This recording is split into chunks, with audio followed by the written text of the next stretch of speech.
yeah. And it's going down, baby. Yeah. Urban therapy with Sun all day now. And it's about to go down. Yo, it's going to be all right. And you know it's going to be all right. Think it won't. Let's get it popping, y'all. It's the Urban Therapy with Sun show, man. Sunday morning, give me a stretch. Your morning yawning is going down. Everything is going to be all right when we around.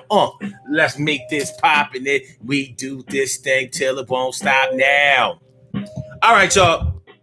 Urban Therapy with Sun 752. And it's the Urban Therapy with Sun show. And today we're going to talk about the way we brought kids into this world. So we talking about alcohol babies. I mean, many people conceived their children while they were under the influence of alcohol, but doesn't make a difference. People were on cocaine when they conceived their children, but didn't make a difference. Weed. You conceived your child when you was weeded all up, but doesn't make a difference. Now, pills, heroin, coke, even that crystal meth, it doesn't make a difference. Well, we gonna see. It's gonna be all right with me and you. It's gonna be y'all right, and you know it's gonna be y'all right. Think it won't. Make sure that y'all hit that like button. Hit the like button as y'all come on up in here. Yo, subscribe to the channel. And share this show. Carol Chamberlain, mi favorita. It's all up in the house. It's good to see you. It's always good to see you out now. Saturday, nope, I'm sorry, y'all. Sunday morning, give you a stretch of morning yawning, and it's going down right now. Yeah, it's going down.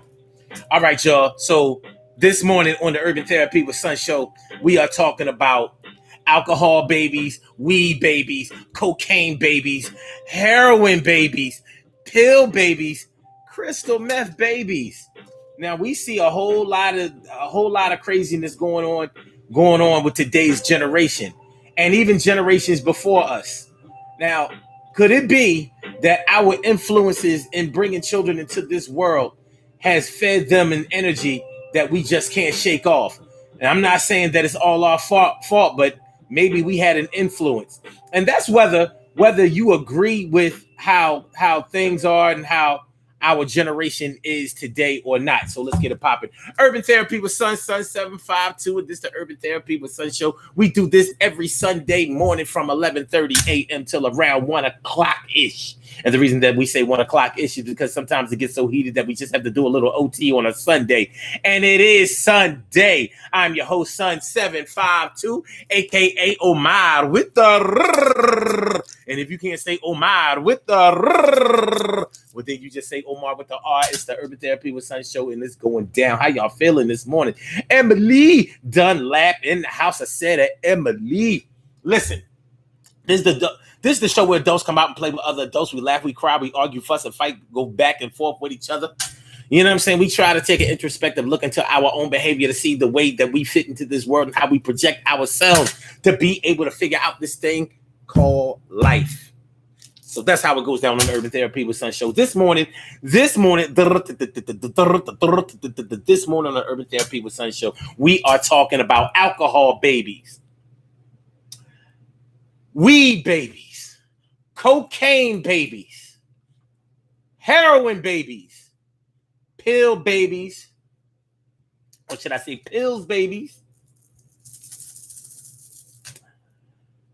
crystal meth babies, all kinds of drugs.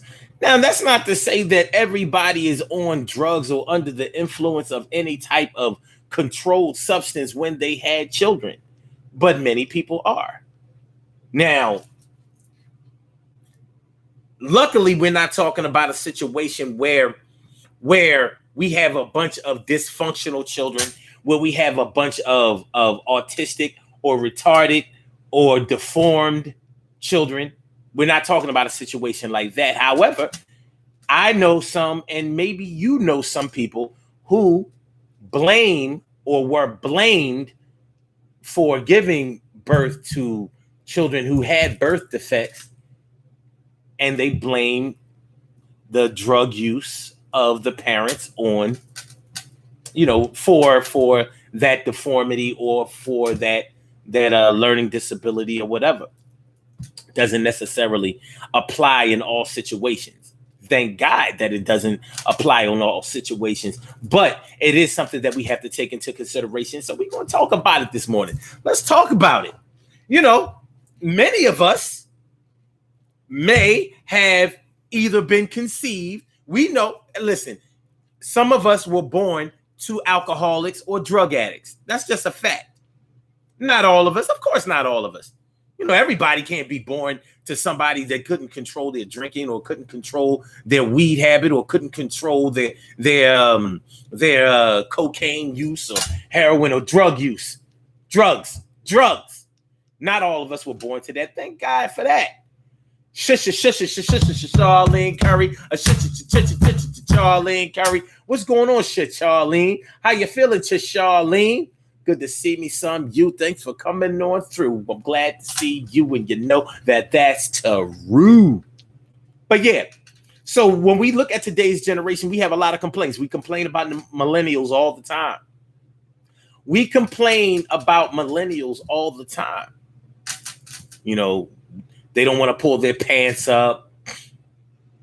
They live like tomorrow is guaranteed to them, or like it's never going to come. You know, they're tattooing their faces and they seem to embrace the drug culture. They don't seem to believe that there's a future ahead of them. And of course, just like in our generation, whatever generation. Okay. Are we back? Because I got a little notification that said that we lost the connection. Are we there? Are we good? Are we straight? Are we? Let me see something, because a lot of times when that happens, I'll lose my chat. So let me see.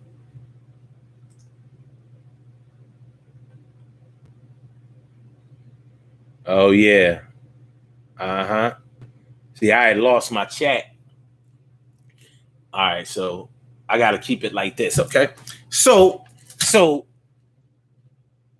wait a minute. Let me see. Okay. All right. It didn't totally obliterate my chat. Okay. All right. I want to make sure, I want to feel like I'm, like y'all might be communicating with me through chat, and I don't want y'all to feel like, he ain't even acknowledging, that we here. We act like he all by himself. But yeah, of course, each generation has their own set of circumstances. We all have our own music. We all have our own art forms. We all have something that we bring to the table for our generation that separates us from the generations that came before us. And many times there's a generation gap between us and our ancestors, our parents, and our old heads.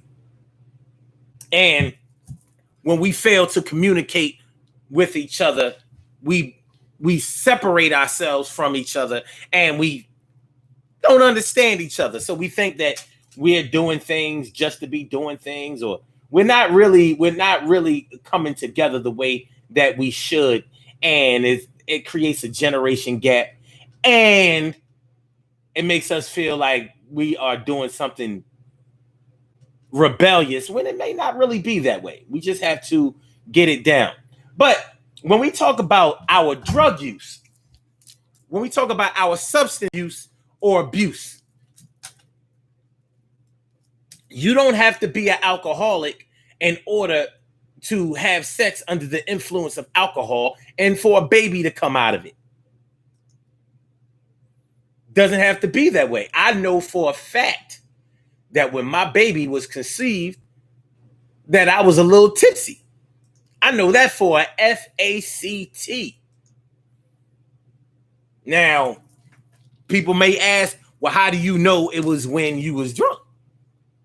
I didn't say I was drunk. I said I was under the influence, and I was.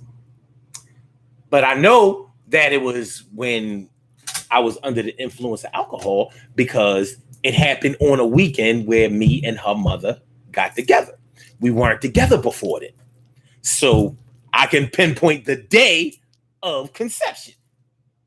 Well, conception, I guess, is when the egg is actually fertilized. So, whatever. But I know what day the process started getting rolled out. Okay, we good. Gabish. So is my baby a drunk baby? Well, I have to ask myself. It wasn't like when I was drinking at the time of her conception. It wasn't like that was the only time that I had been drinking. I was a weekend warrior, so I drunk every weekend. So essentially, my baby is an alcohol baby. No way around it. Them sperms, you know what I mean, was a little tipsy when they was swimming. They was like, shoot, they might have been swimming like this instead of like, they might have been like, party, sperm party, party sperm, party, party. I got to get over the hump. I got to get over the hump. I got to get over. You know what I'm saying. So essentially, my baby is an alcohol baby. What does that mean? What does that mean? Was she born to an alcoholic? That's kind of like a personal judgment. That's kind of like a personal judgment. Some people may say, well, yeah, you used to drink too much. So was she born to an alcoholic father? On the weekend she was. On the weekdays, not at all. But she was conceived on a weekend after a show. I just got finished, doing my thing on stage. So she's a comedian baby too. I killed it that night. Alcoholic comedian baby. That's what she is. I guess you could reduce it to that. Now, for somebody else who may have been really, really on drugs, may have conceived their child while they were sober. So does that mean that their child is a sober baby? Like, no, you are actually on drugs. You just weren't high that day. You may have had sex in order to get high. So, like, all right, I got to go ahead and give this old head some ass, and then I can go get high.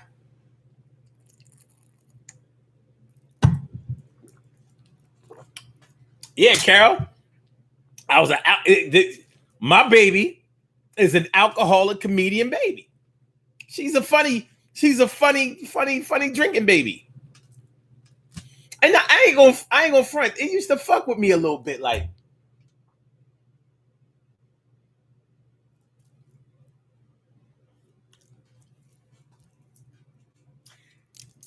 I don't know if and the reason it used to fuck with me is this, because I believe that the next generation should have a fair shot. They deserve a fair shake. Now, it's not necessarily the way that you come into this world that matters. It's what happens after you come into this world, because you can't stop yourself from coming into this world. But what happens after you come into this world is the responsibility of your parents. So I've done the best job that I could with my daughter, and my daughter's mom has definitely done the best job that she could do with her. And so far, so good. No problems, no incidents, no nothing. You know what I'm saying? She doesn't get in trouble. She's very intelligent, smart and pretty, and all of that good stuff that I wanted her to be. However, people learn and they grow, and I always wondered, does the energy that she was created with, will that come back to bite me in the ass later on? Your children are who you are, so they regard. A lot of people believe in nurture over nature. Nurture is when you don't believe in genetics. You believe it's the way that you were raised. So you are a product of your environment and the things that you were taught, the things that you were shown, the things that you were exposed to. Mark Twain, the writer, he believed heavily in nurture over nature. A lot of people believe in nature, and nature is heredity, genetics. So you have the genetic code and the ability to be whatever your parents were, exponentially. So when like your child is not going to be all of you, and they're not going to be all of the other parent. They're going to be an amalgamation, a combination, a collaboration between you and that parent. So you and that other parent. So your children have the potential to be as great as you were or as bad as you are. So that's why I think it's important for children to be exposed to their parents and their truth. They need to be exposed to the truth in their parenting, so you can see how good you can be in life and how bad you can be, so you can make the correct choices. And the parents should be there to facilitate the choices that, or should I say, facilitate and influence the choices that you will make in life. Because that's what it is. That's what it is. That's how it is. That's how it's going down. My brother Ansel Jones is in the house. What's going on, my brother Ansel Jones? So this morning, we are talking about alcohol babies, weed babies, cocaine babies, heroin babies, pills babies, crystal meth babies. Does your usage of substances, past and present, have an effect on the way that your children are today at the time of their birth? Like, you know, some babies, some children were born addicts, crack babies. You notice I didn't put crack babies in the title. I didn't want to do that. Cocaine babies is going to have to cover the crack babies. You know, crack got so much press in the 80s. It made you look at people who used crack in a certain type of way. And it wasn't, I never felt like it was fair. And it wasn't. You know, crack was a drug, just like any other drugs. So all the heroin users were off the hook. I mean, yeah, off the hook of accountability in the 80s. Like heroin, it went away. Dope fiends just had to take a back seat to the crackheads. You know, there was still pills and, you know what I mean, and psychedelic drugs and all that old shit in the 80s too. People were still dropping acid and smoking angel dust and all that, you know, crazy shit.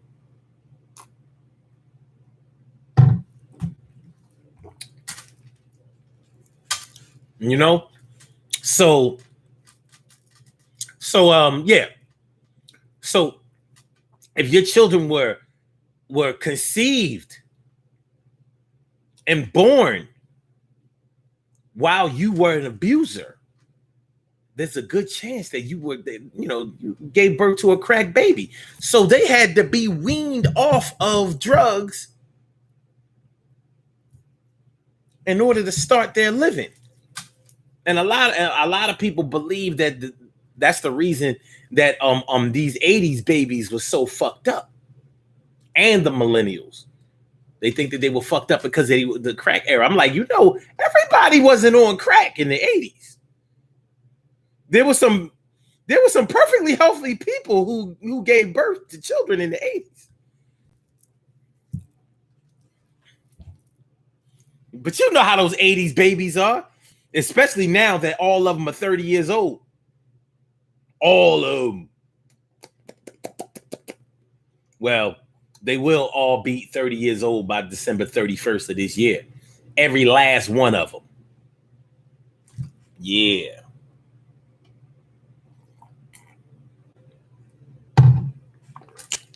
Every last one of them. So, yeah. So when we talk about these babies who have been born under the influence of these substances, these drugs, and there wasn't any way I was leaving weed out of the mix, because back in the day, before weed became so medicinal and harmless, we looked at people sideways that smoke weed. Yo, he smoke joint. We ain't even say they smoke weed. He smoke joint. You smoke joint? Yeah, I smoke joint. Once I'm through putting heads to rest, I'd roll up and smoke a spliff of Buddha blessy. So like I said, people who smoked weed back in the day, we weren't looking at them as so healthy. If you was a weed head back in the day, we was looking at you, very sideways. Remember how we used to say that smoking weed stunts your growth? I know y'all remember this shit. How is it that they don't say that no more? We used to say it all the time. Smoking weed stunts your growth. Weed was a drug to us. Now, of course, it was the government's propaganda to keep us from smoking weed.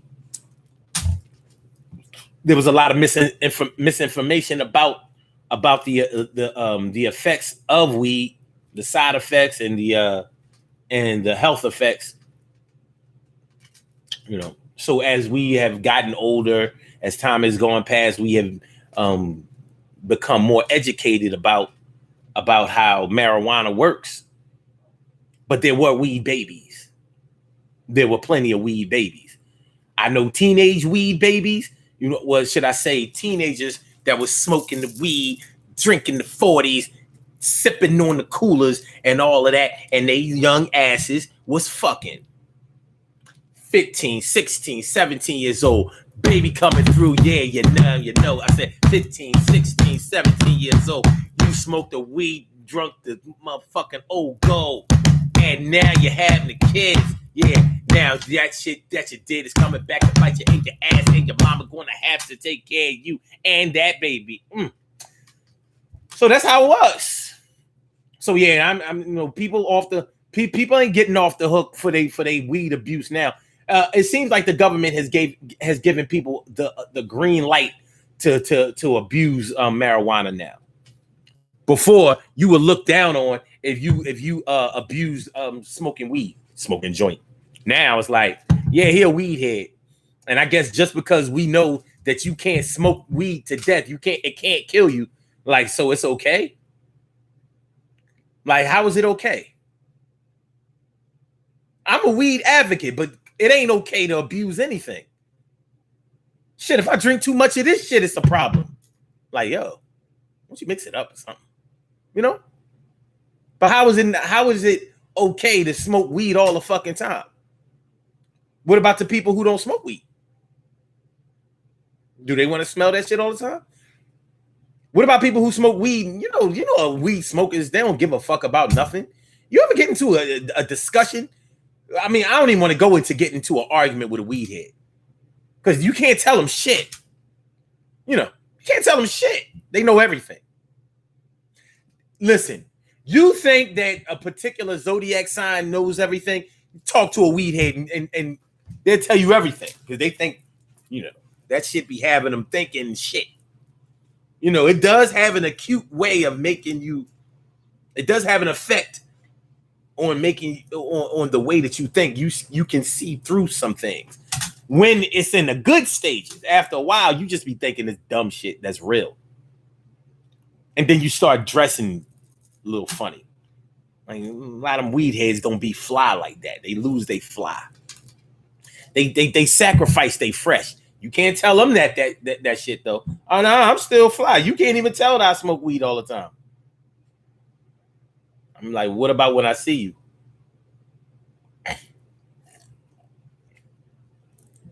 So yeah, we still got the weed babies. And those cocaine babies.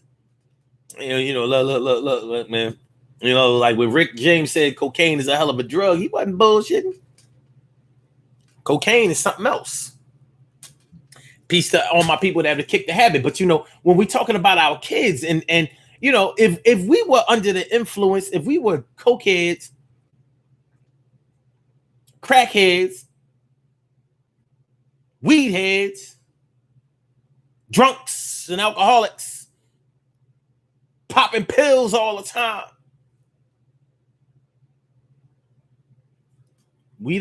how can we think that had no effect on the energy of our babies? I'm not saying that it's something that we need to be extremely worried about, like, yeah, they may not be smoking weed or drinking or popping or sniffing now, but because I did that shit when I was younger, I know they're gonna do that shit. That's not a guarantee. But the energy is there. How do we know? How do we know what the energy of this generation would have been like had we not influenced it?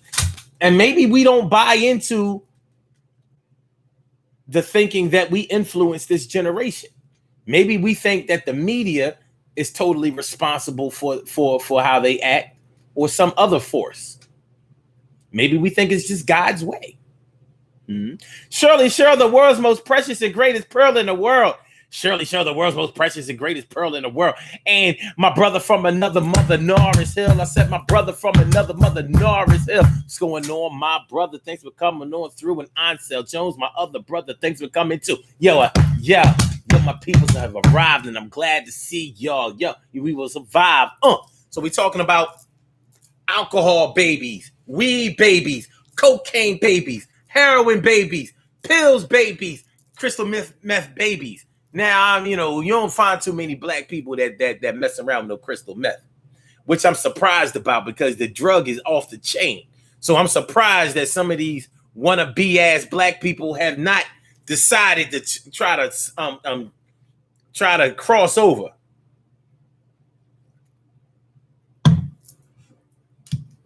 Shoot, they want to be like white people in every other way. Why haven't they done this shit yet? What, I'm lying? Am I going too far? Omar, you always gotta take it there like you don't care. Well, I do care, and that's why I share. So yeah, I'ma still take it there even when nobody else will. And we gonna chill. But before we start the chilling, yo, let's rock the scales. All right. Ansel Jones says Ricky Williams retired to some weed. Yeah. Like, you bugging. You bugging, dude. What, he's a #1 draft pick coming out of Texas. Then he went to Texas, right?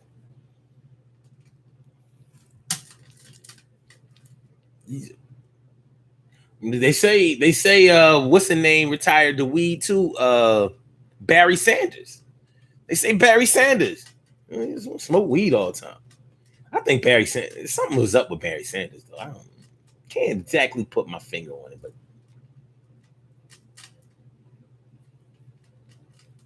something. And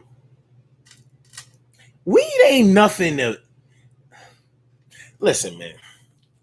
Weed is not a substance to retire to or to engulf yourself in, because it don't get you high after a while. I mean, they have these new strains of THC, you know what I mean, where the THC is so high, they have increased it so high that it will get you higher than we were smoking back in the day.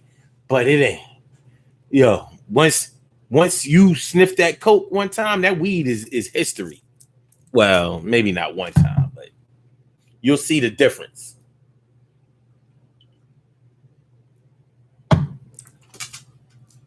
But what about our children? Have we made our children into weed heads? Because a lot of these kids out here, they starting to smoke when they young. I mean, we started smoking when we was young too, but we knew the shit was wrong. We knew it. We 11, 12 years old. Somebody passed us the weed. We knew that shit we knew we was violating. We knew we was violating. It was crazy.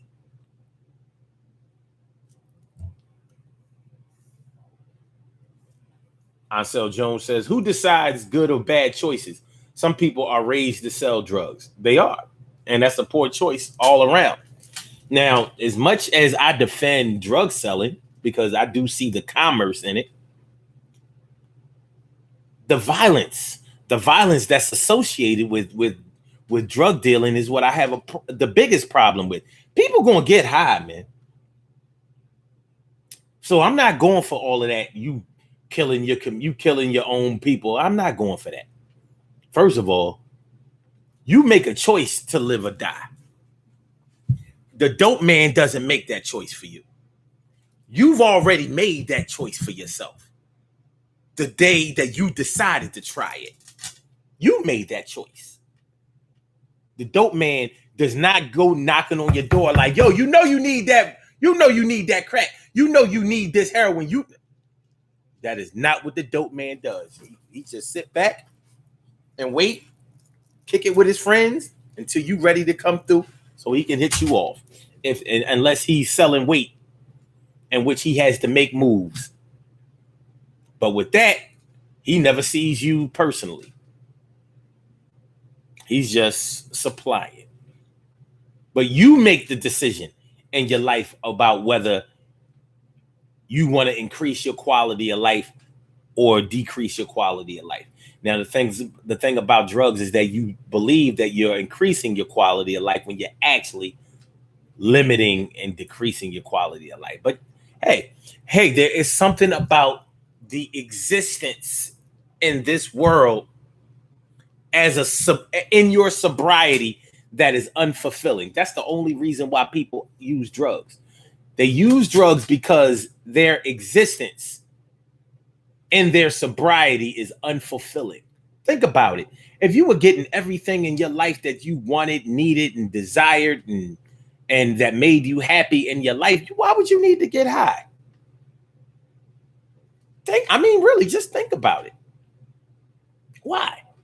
People get drunk and high to take their mind off of the harsh realities of their sobriety. Because when you're sober, you have to deal with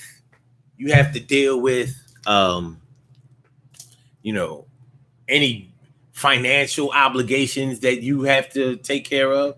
You have to deal with your social problems. You have to deal with your familial problems. You have to deal with certain things that are going on with you psychologically. So you have to deal with your psychological problems.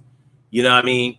All of your fears, your phobias, all of your concerns about the future, living, dying, those who have come before you, those who have left you, people, your loved ones moving on, passing on, those people that you've missed. There's a lot to deal with in your sobriety. And people look for an escape to that. And that's where drugs come in. They offer you a definitive escape from that. Even in its temporary status, it gives you that. That's the reason that people get high. You know what I'm saying? People, use drinks. They drink, take the edge off a little bit, to sit back and relax. You can relax without alcohol. I do it every day. Alcohol used to make me hype anyway. It didn't relax me. Yeah. Oh, fun.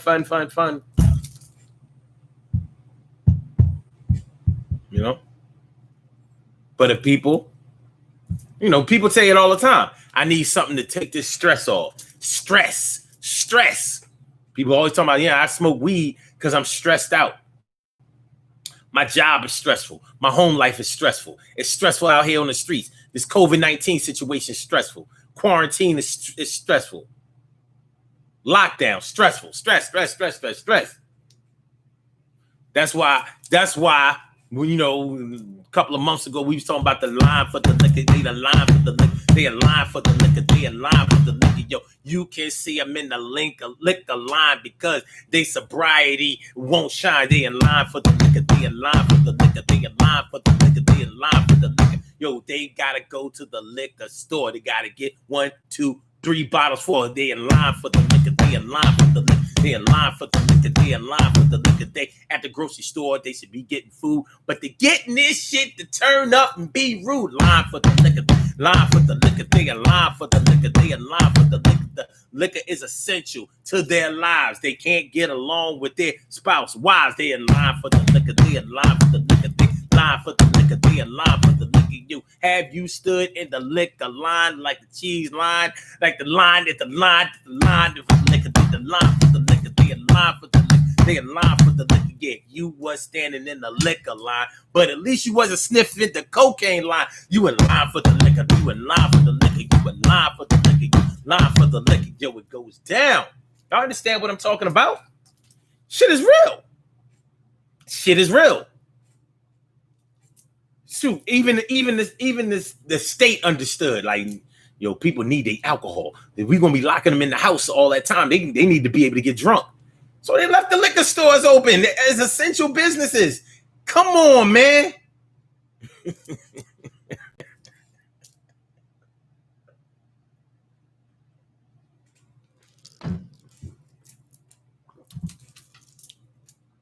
Come on, man.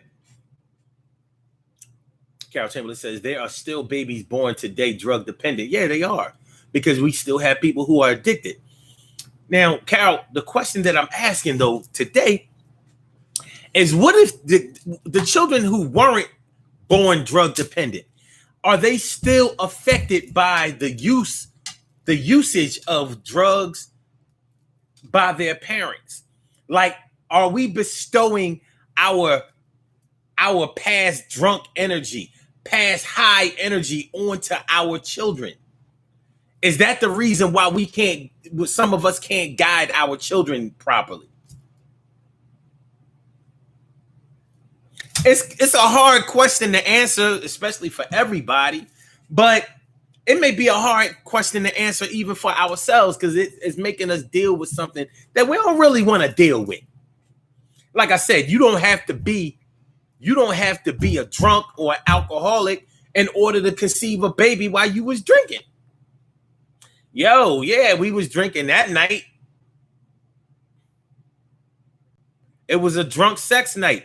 You know how some of y'all women get when y'all get a little alcohol in y'all system? Some of y'all hard to deal with, you know what I mean, in y'all sobriety. All y'all want to do is fuck.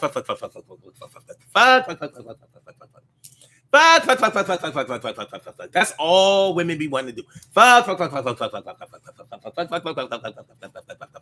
You get some of these chicks a little bit of alcohol. Listen, man. Listen, I'm just talking to Ansel and my brother from another mother, Narcel, right now. Because y'all women, y'all gonna start denying it, and you know what I mean. But yeah,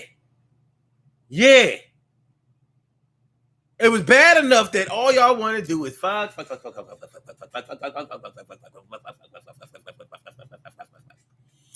Alcohol. That's all y'all want to do that night.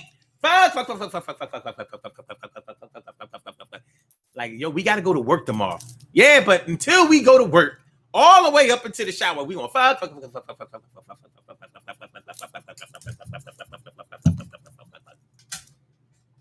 Like, these dudes out here be swearing they like to have sex until they get with a chick that really like to have sex, and you done gave her a few mimosas, thinking that it was gonna loosen them up.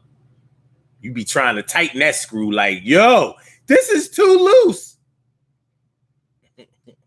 It's too loose, son. Hey, yeah, somebody put the cap on this bottle. This chick tripping. She's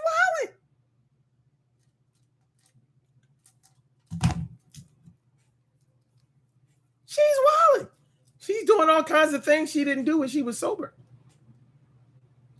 Please, baby, leave me alone. All right. Carol Chamberlain says, when I worked in a hospital in the 80s, the neonatal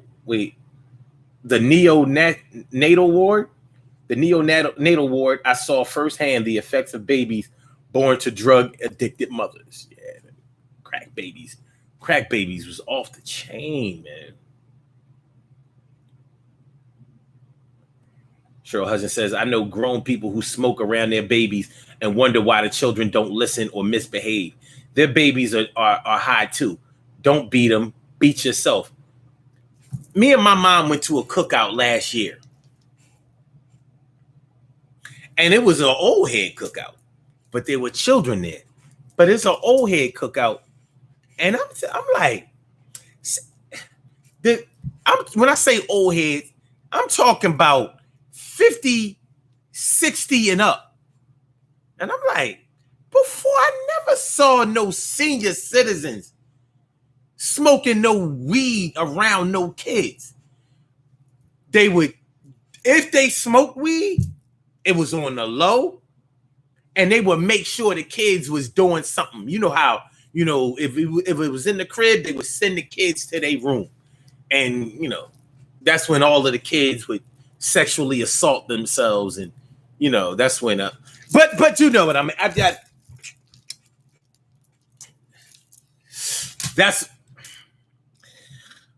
but they kept the kids away from seeing, grown-ups smoking weed. Now the old heads, they rolling up the weed and they smoking blunts. I was like, blunts, not joints, not papers, not top papers, or easy wider if you a Muslim, because the top paper had the pork in it. So you had to switch to the easy rider because it was halal papers. Anyway, the old heads, they emptying out the blunt and they filling up the blunt. I'm like, blunts? You smoking blunts? You're like 63. Straight up and down. And you smoking blunts? Yeah. And kids just walking and running around. Kids. I'm like, me and my mom, we just looking like,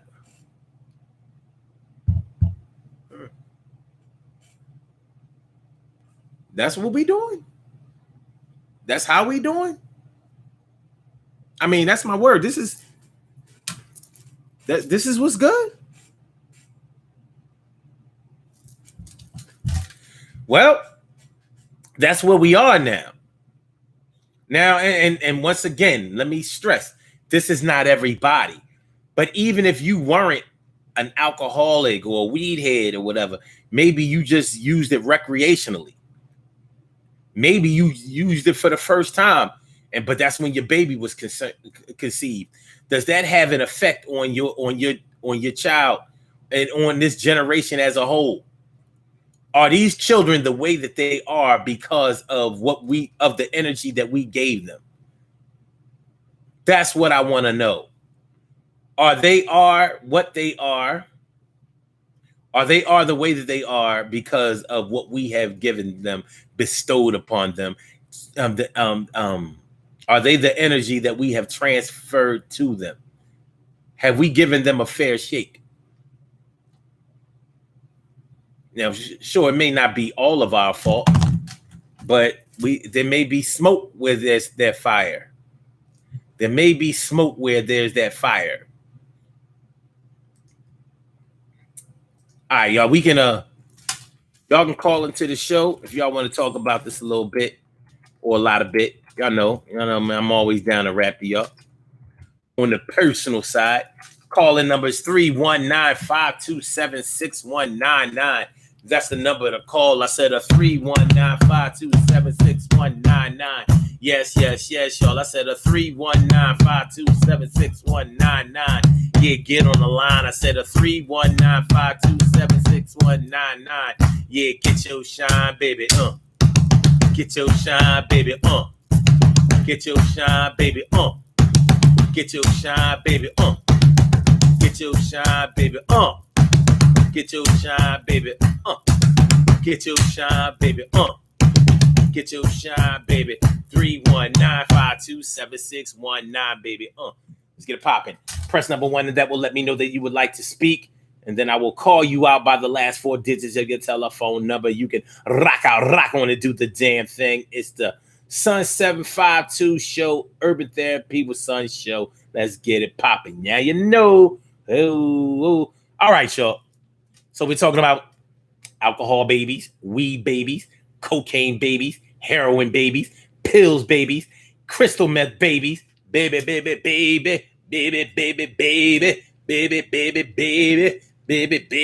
Yeah.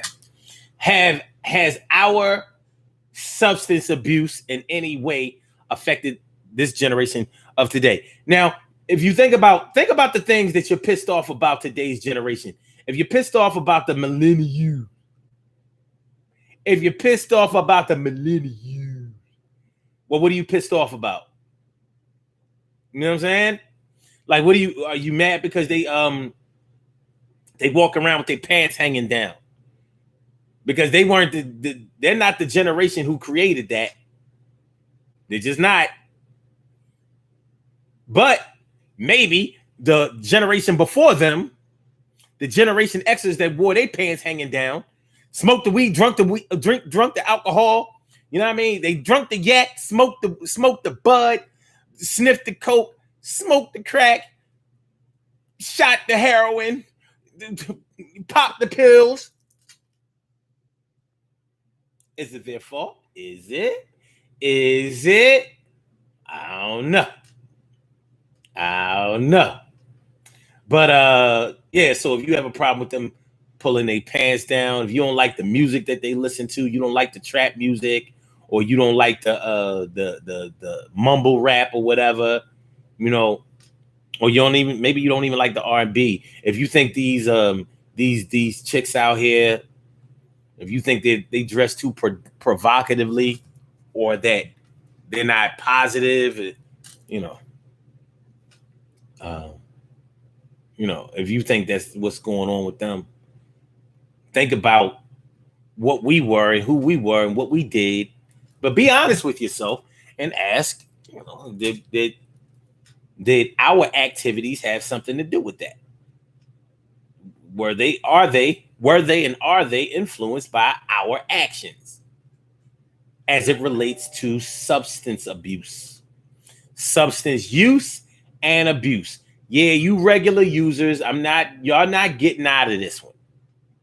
Like, I'm not letting myself out of it. Just because I don't do that anymore, it doesn't mean that I haven't affected anybody with it. My baby was born under those circumstances. So if I can put myself in that box, then other people, I'm sure, will fit in it too. You know? No, it still says, I used to be friends with an amateur boxer that retired to crack. And you see, back in the day, you would see crackheads struggle so hard to try to get back that shine, that they on crack and they struggling hard to hide it, and they really trying to be what that they're supposed to be and what they know that they're supposed to be, but they had a problem. Cheryl Hudson says some children smoke with and supply their parents. Now that ain't nothing new. I don't understand that. Like, why would you smoke weed with your kids? I don't give a fuck what age they are. I'm not smoking no weed with you.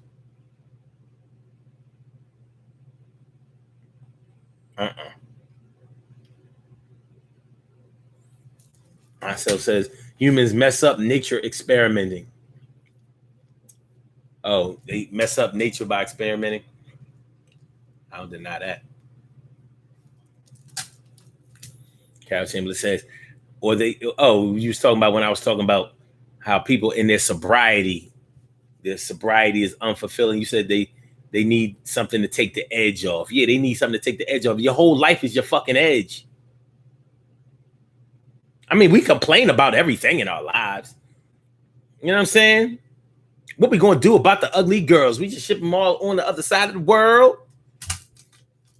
You know what I mean? I'm here complaining about, painted on eyebrows and long ass fake eyelashes and ridiculous looking colored weaves. And, I'm like, yo, I mean, other people could look at me like, yo, don't you have bigger fish to fry than that? I'm like, yeah, I do, but I'm frying this one here. We frying this here fish.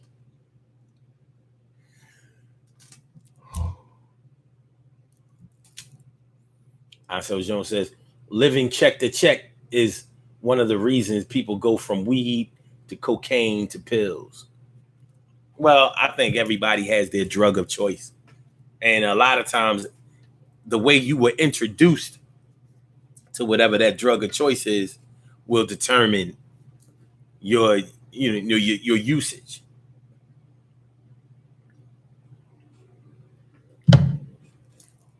A lot of times I wonder, because normally when people start getting high, they start getting high with somebody.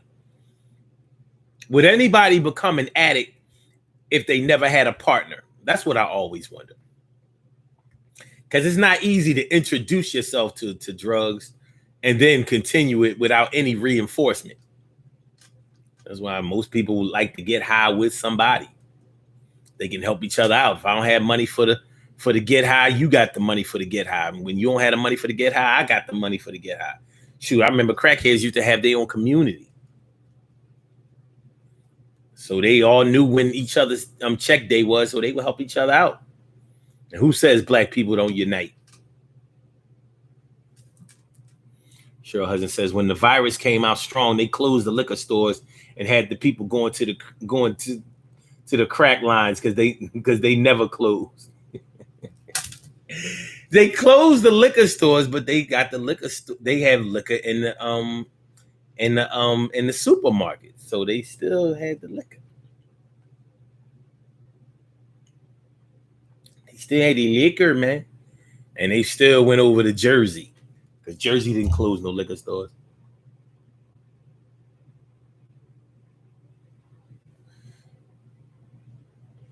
No, so it says I've seen the screw pop off and I couldn't find it.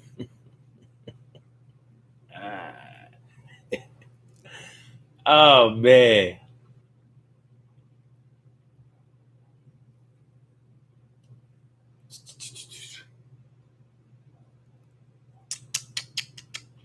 All right. Ansel says I was taught to do as I say, not do as I do. Yeah. Sounds good. And actually, I see the benefit in that. But you can't openly show somebody what you're doing and then speak against that and expect those rules to be followed or those guidelines to be followed. It's just Narcil says, let me come correct. He retired a champion. He became wheelchair bound and got curious. Damn. What kind of champion was he? Golden Gloves? Emily says, yeah, they need someone to get high with.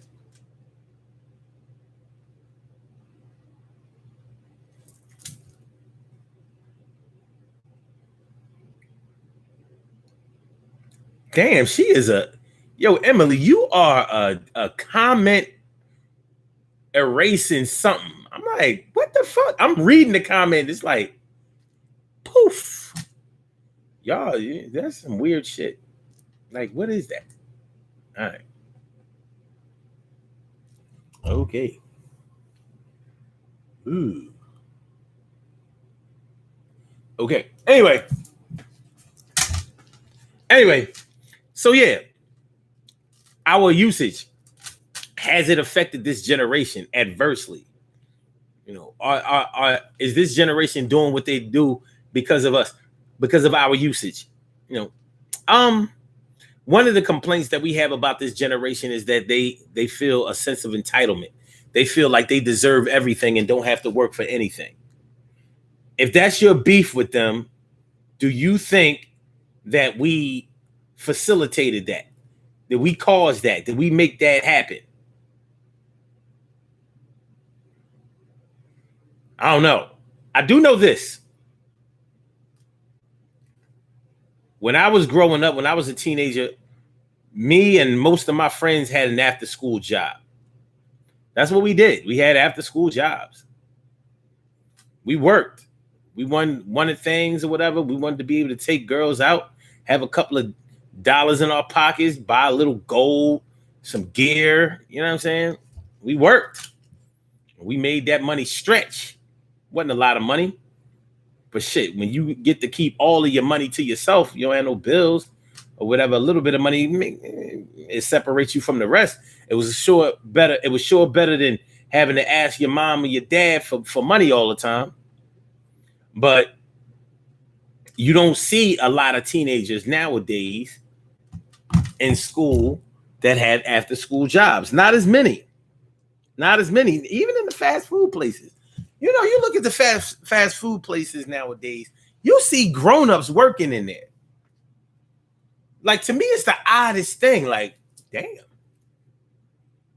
y'all taking all the kids' jobs. But shit, we in an era right now where the adults need those jobs. Like, fall back, children, cheering. They may need to keep the job in order to, well, they may need to hold the job in order to keep some kind of subsidized housing or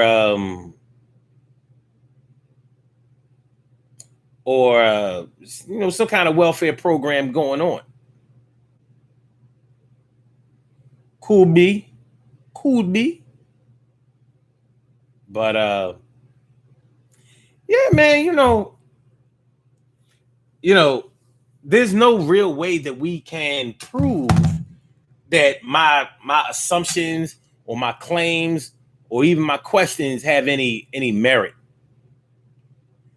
But we do know what we've done, and we can see certain things in our children that we have done. And you know how it is when you see your child making the same mistakes that you've made, and you haven't taught them that, and you like, oh shit. So you want to jump in there so fast and so hard to turn them around. Like, no, you don't want none of this. You don't want to do that. You don't want to do this. Blah, blah, blah, blah, blah, blah, blah. And sometimes we try to do it without even giving our children an explanation. Like, if let's say you're a woman and you used to be a loosey-goosey back in the day. Let's not sugarcoat it. You was a hoe back in the day. For whatever reason you was a hoe, you was a hoe. You're going to worry about your daughter becoming a hoe. Some women have lived up to the fact that they was a hoe. They reformed their hoe selves. And, they tell their daughters, like, listen, mommy used to do this, blah, blah, blah, blah, blah. But, you don't want to do this because these guys out here, they don't care or they'll make you look bad. And, you don't want that type of humiliation around your friends, from your friends and blah, blah, blah. Some women will keep it a buck. Other women will be like, no, you ain't going, they see their daughters starting to do the same things that they did. And they don't want to own up to the fact that they used to do it. So they get mad at their daughters. Oh no, you ain't gonna be doing that shit in here. You ain't gonna have none of these boys in here. And you better not be pregnant. You better not get pregnant. Blah, blah, blah, blah, blah, blah, blah, blah, blah. Try to threaten the hoe out of their daughters. Like, that's not gonna do it. The same reasons that you had for being promiscuous when you were young are probably the same reasons that your daughters are being promiscuous. You have to explain that out of them. So you can build a bond between y'all two. So you can help them keep from making those mistakes.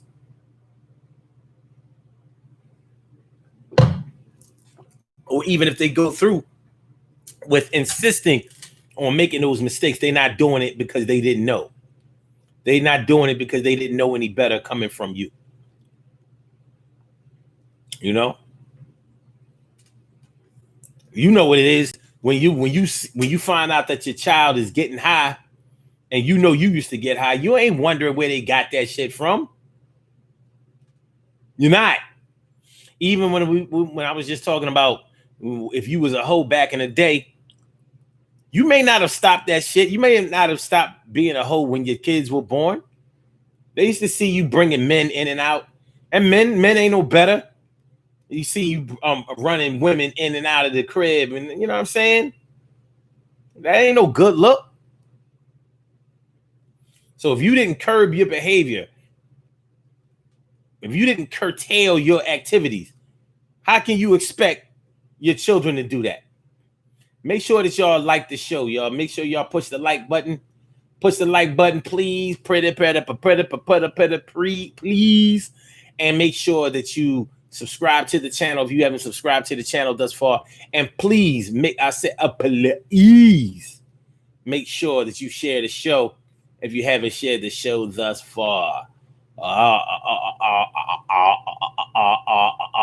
Appreciate it, appreciate it. Thank you, thank you.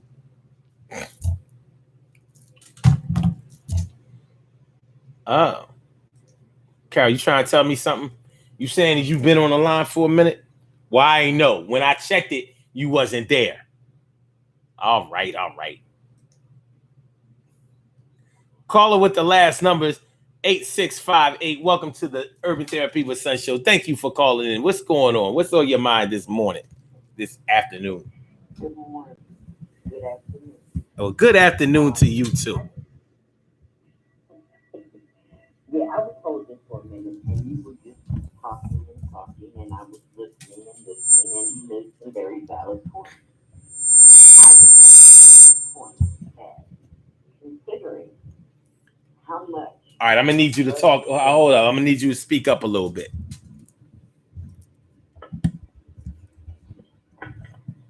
Just because, considering how much drugs have been infiltrated into Black communities and stay in Black communities, we see a lot of children who are conceived using drugs as a result of drugs. Mm-hmm. I mean, I've seen it firsthand because I worked in a hospital Uh-huh. and treat a newborn baby that they don't expect to make it, and they perform all types of life-saving procedures on a baby that may come in the world weighing 2 pounds, 3 pounds. Yeah. It was an eye opener for me. I mean, I had heard, about how some children came into the world like this, but when you actually see it, and as I said, I worked for a head of neonatology. This man would go to court because parents would not allow him to do some of the things that they needed to do. Ironically, at that point, those parents cited religious reasons. Well, how are you that religious when you did this and brought the baby in here like this? Uh-huh. Then you have the mothers who come in who leave when they're discharged, never to return. I had a friend who did this to her baby, and she left and went home and told her family that the baby died. Unfortunately, I still worked at the hospital. I knew the baby was still there. But her addiction was alcohol. I Yeah. mean, it's hard. It's hard. And I can't say that I can honestly blame the mothers because to me, drug use, alcoholism, it's a very, very serious disease. Mm-hmm. Some of us can fight it, and some of us can't. So instead of looking down at people that do these things, we should try to help if they're willing to accept the help. That's all I want. So let me get this straight.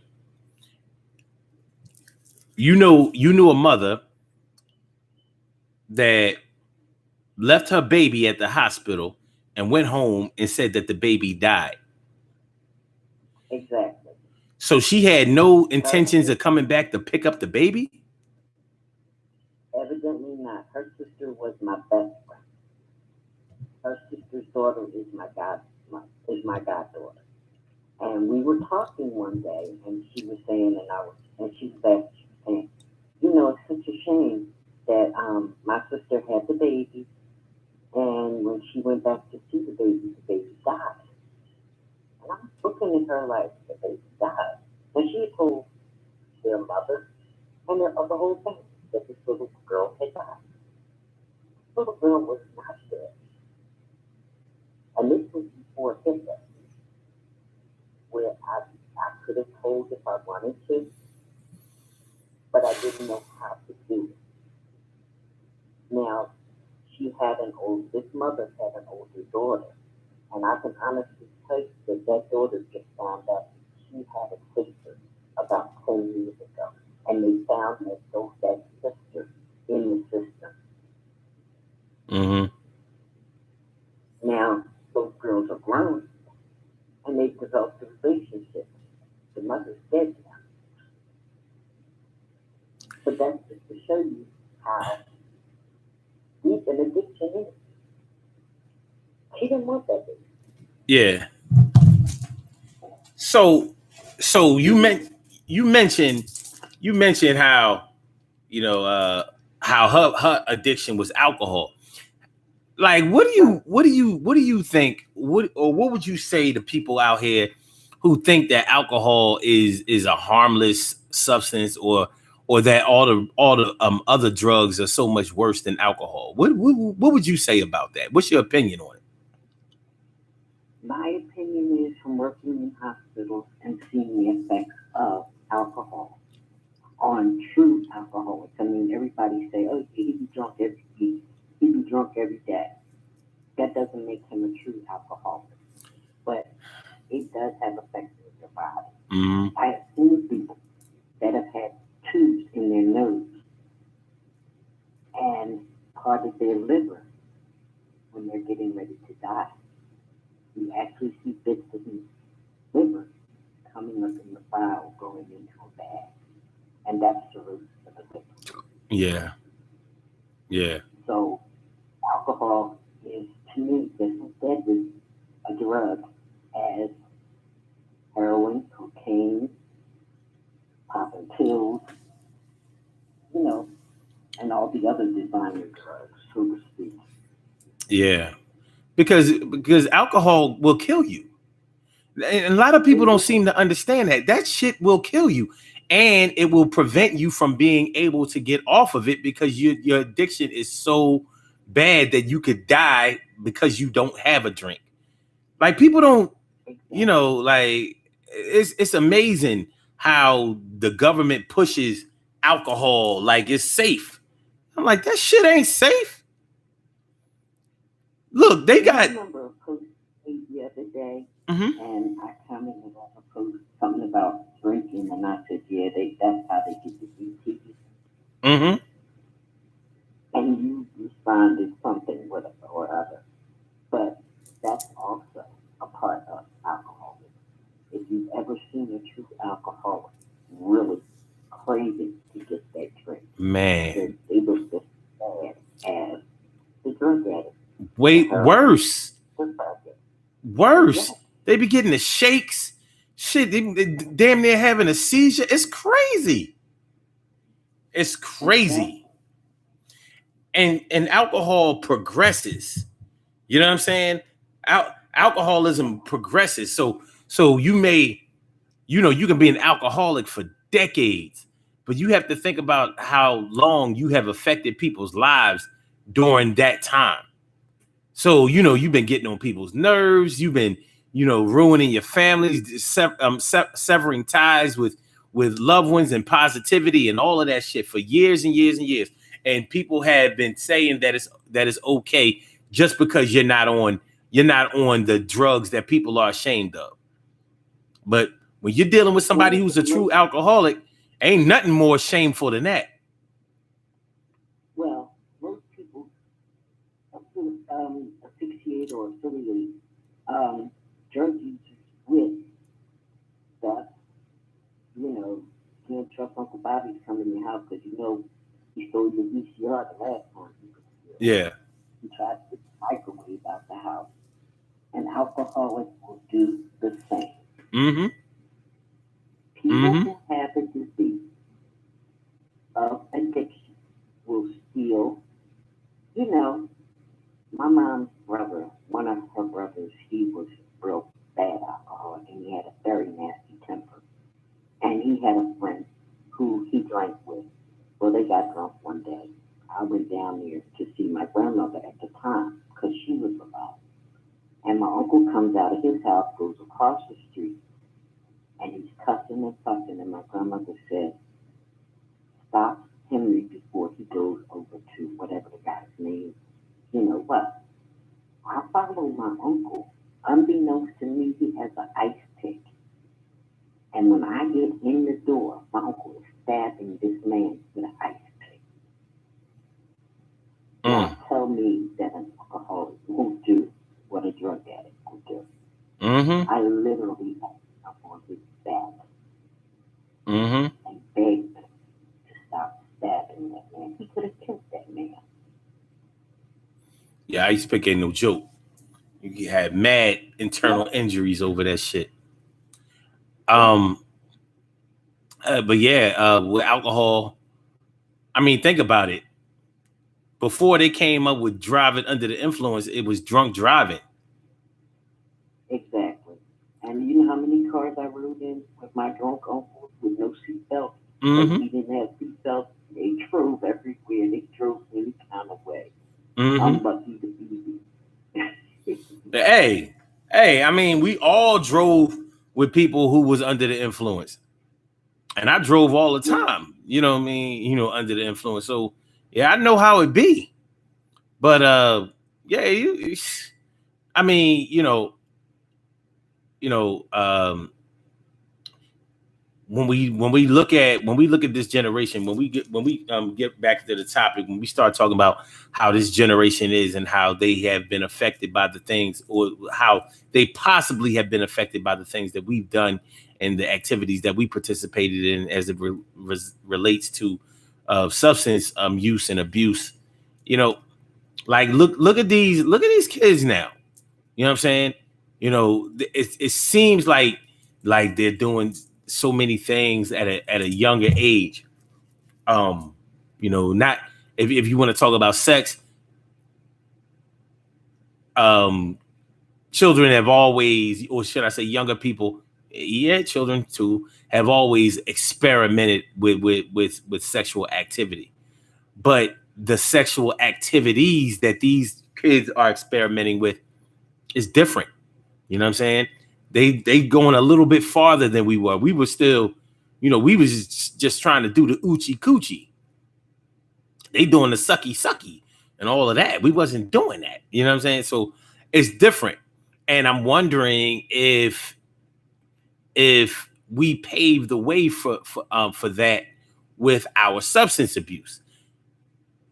And the reason that I'm connecting the dots, or wondering if the dots can be connected, is, like during the crack era, there was so much prostitution, female and male.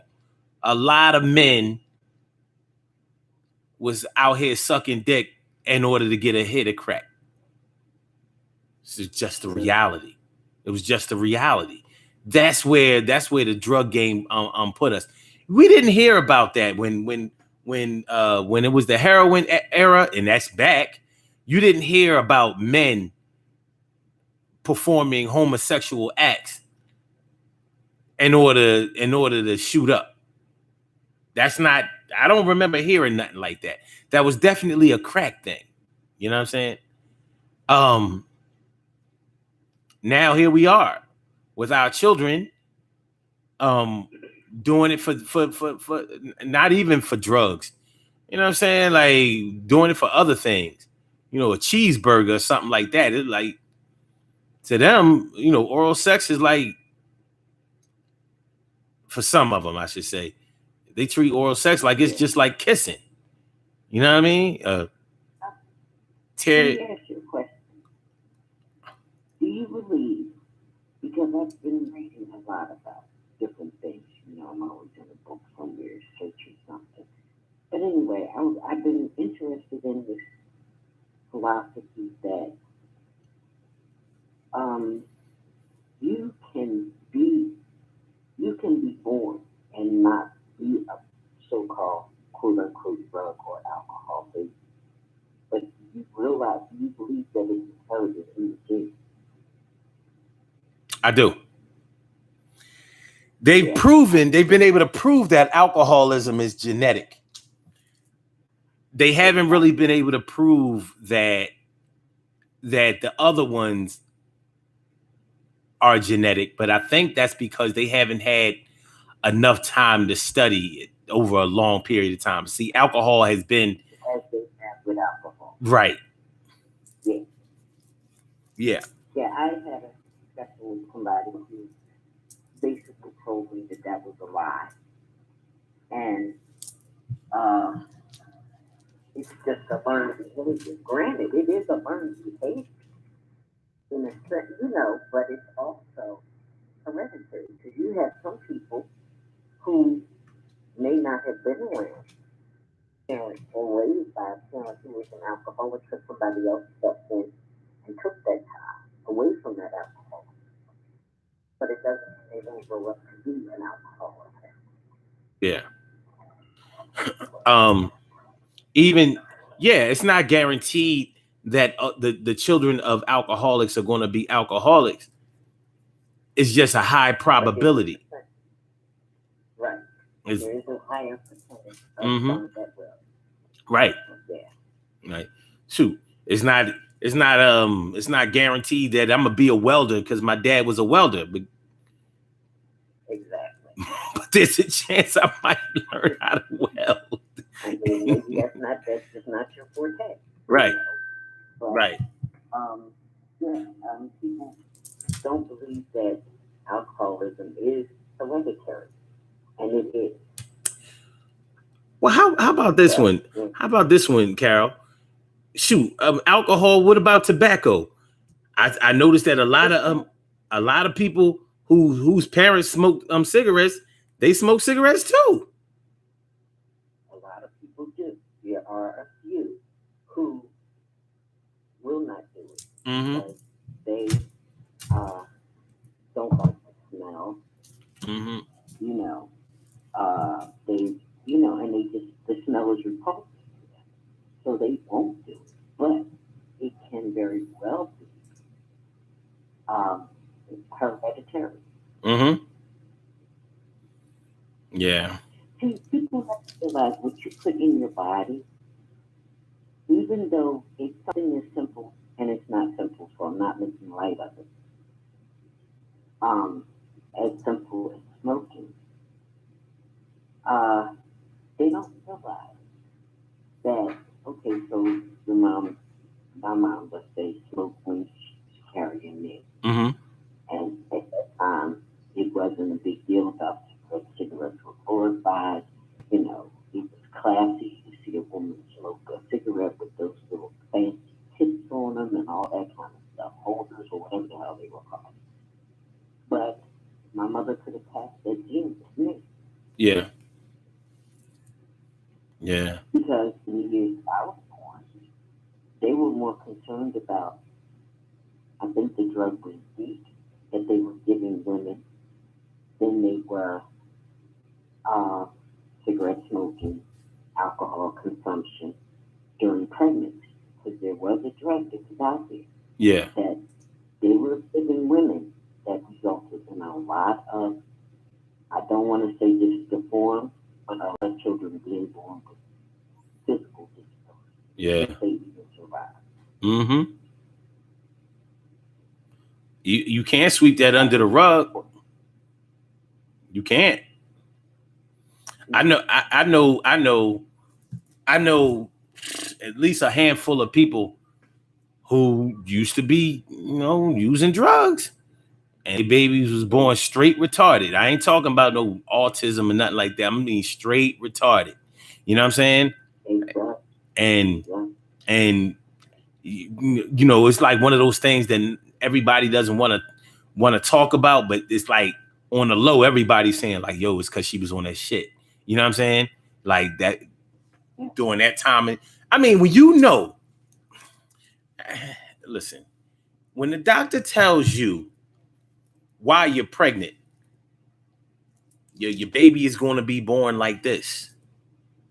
So you can make the decision now about whether you want to go through. And you choose to, you say to yourself, well, every child deserves to be alive or be born or whatever. And maybe this is God's way of either punishing you or saving you or teaching you a lesson, whatever.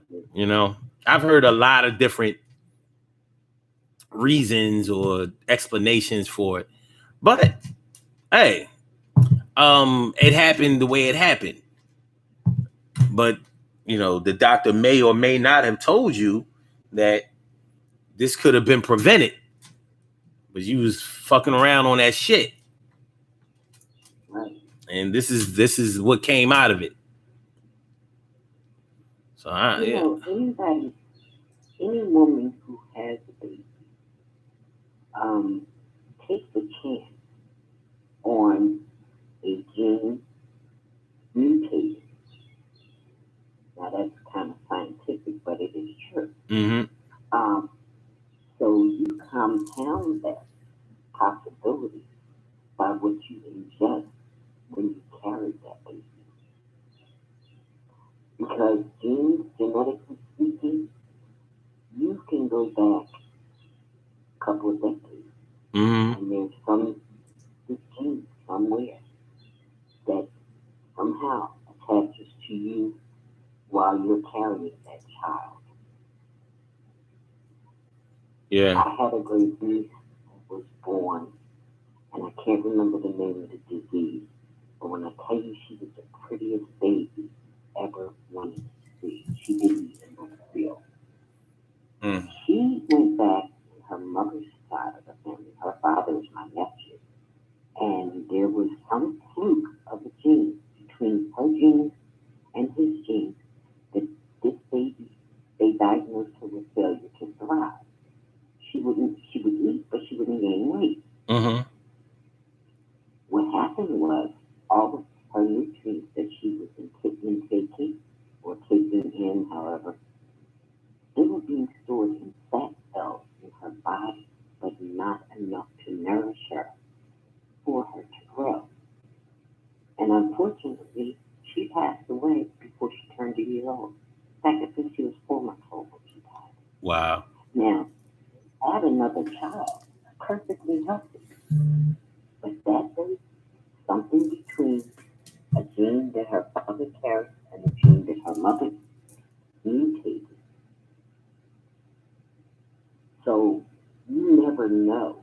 I mean, we say, drug babies, alcoholic babies, but you don't know, or we don't realize sometimes the possibility of there being a gene that I carry, or my spouse or my mate carries. That when Yeah. so there's a lot of stuff to this. It But really is. I do believe that there are um, drug babies, as we like to call them, and alcohol babies, and they're born because of a parent, a parent not being responsible enough. Mm-hmm. I was always, if you can lay down and make babies, you can stand up and take care of one. Mm-hmm. But that's just my, Well, that's just my. I think it's a valid opinion, and it's one that can stand.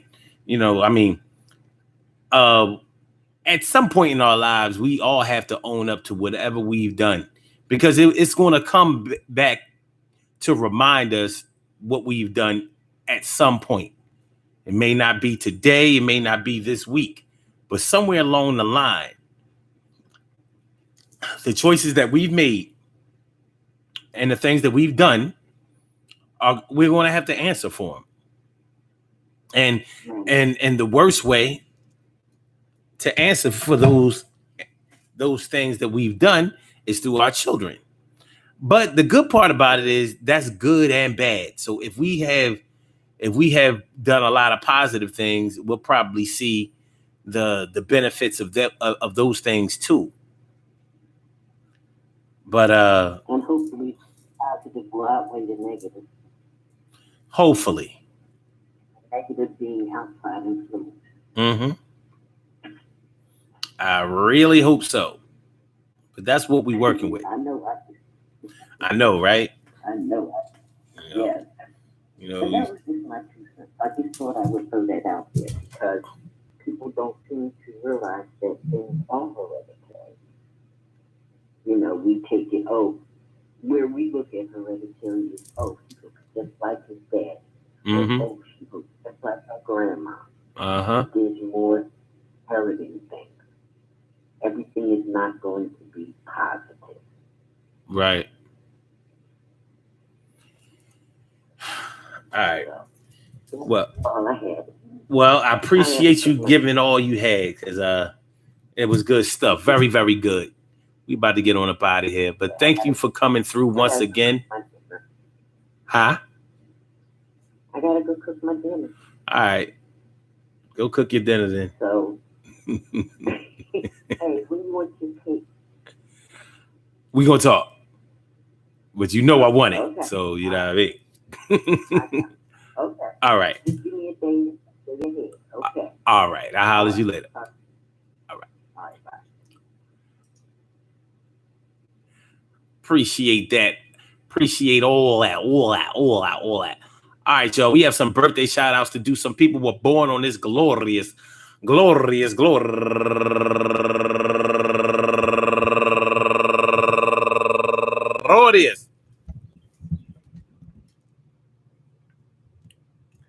July 19th, and they deserve to be acknowledged. So let's go about our business of acknowledging them and making them feel special because they are special, because they are special, because they are S-P-E-C-I-A-L. They are S-P-E-C-I-A-L. They are number one out the box, Sharon.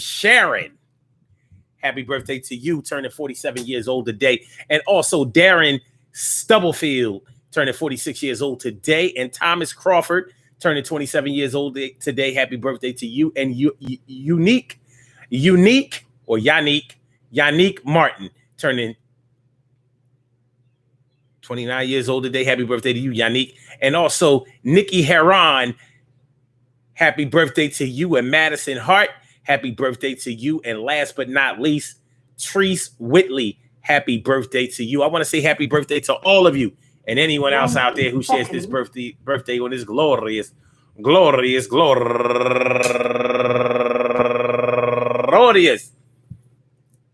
July 19th, anywhere out there in the world, worldwide, internationally, and universally. All of y'all go ahead and turn up. But don't turn up too loud. Just turn up loud enough so everybody can hear you. Rock out, rock on and do the damn, to rock out. Rock on and do the damn, rock out. Rock on and do the damn thing. You do your thing, y'all. Represent the queens and kings. You do your thing, y'all. Represent the queens and kings. Good things happen to those who wait. Great things happen to those who grind. And anything can happen to those who go for theirs. So go hard, go for yours. And remember, hey, yo, listen. Let's see what we have. Alcohol babies, we have weed babies, we have cocaine babies, we have heroin babies, we have pills babies, we have crystal meth babies, we got crack babies, we have babies, we have children, we have loved ones, we have offspring, we have our young. And you know that we want to do everything in our power, humanly possible, to be able to raise our children to be productive citizens, to be safe, to be loving, to be generous, giving, to be courteous, to be kind, to be friendly, to be respected and respectful. You know we want that for our children. We wanted it for ourselves. Our parents wanted it for us. Well, we have the chance to do it, and we have to think about the things that our parents had to do before we were ever born in order to bring us into this world. So as we look at what we had to do in order to bring our children into this world, we have to take some accountability for that. So if the things that we did before have an effect on this generation or the generation that we gave birth to, first of all, we have to ask ourselves, are we finished with those things, the negative things that we did, bringing them on up in here? Have we put those toys away? Are we finished with those activities? Are we done? Is we finished? Is we done? Well, hopefully. And as long as our children are still here, we still have a chance to make things better. And hopefully we have the foresight, the wherewithal, the concern, and the responsibility in order to do so. Yo, listen, I appreciate y'all coming out this morning and rocking out with the Daily Go Get 'Em. I'm with the Urban Therapy with Sun show. Make sure that y'all hit that like button. Make sure that y'all share the show, and please subscribe to the channel if you haven't subscribed to the channel thus far. Peace to all my day ones, my everydays, and my brand news. I hope that y'all enjoyed listening to the show as much as I enjoy broadcasting it. And we will be back tomorrow night at 7 p.m. Eastern Standard Time for another Daily Go Get a Business show. So y'all have a great night, and I will holler at y'all tomorrow, if not later on today. Peace, y'all. I get at ya.